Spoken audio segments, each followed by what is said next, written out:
The data which is provided in this video is old but still relevant.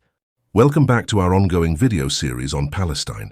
Today's episode signifies the conclusion of the series. Let's dive into the analysis. Any Jew who knows the history of his people will accept Jews have been protected by Muslims for 50 generations, while the same has not been the situation under the Christian rule.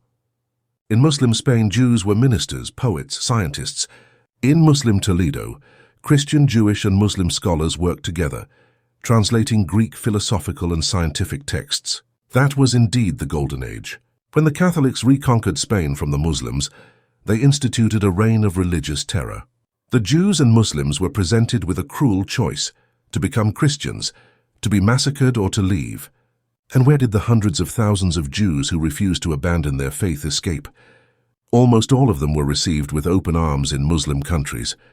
Jews settled all over the Muslim world, from Morocco in the west to Iraq in the east, from Bulgaria, then part of the Ottoman Empire, in the north to Sudan in the south. Nowhere were they persecuted. So now the question is, why are the Jews torturing the Muslims and forcibly evicting them from their homeland Palestine?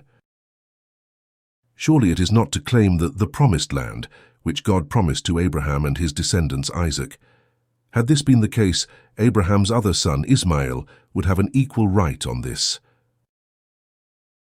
This is a part of a very big conspiracy of the vested interests who want to destabilize the region, to have complete control over the rich petroleum resources, and also have a strong foothold in this region to control Middle East and the East economically and militarily.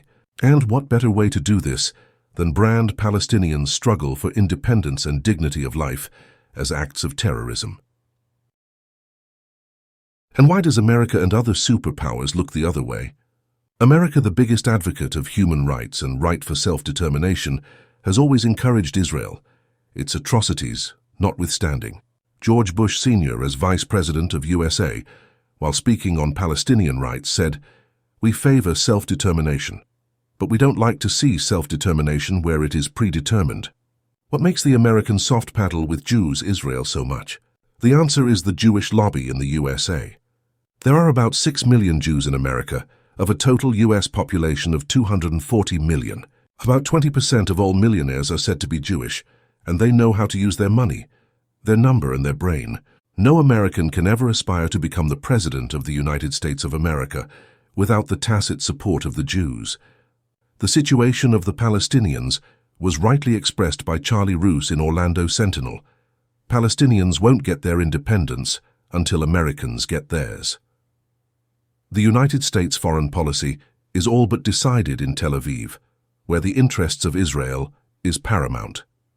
As Donald Burgess, a former U.S. ambassador to Sudan and now a retired diplomat, said, "At the State Department, we used to predict that if Israel's Prime Minister should announce that the world is flat, within 24 hours Congress would pass a resolution congratulating him on his discovery."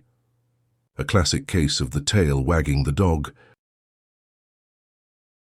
Dear viewers, here concludes our video series. Goodbye.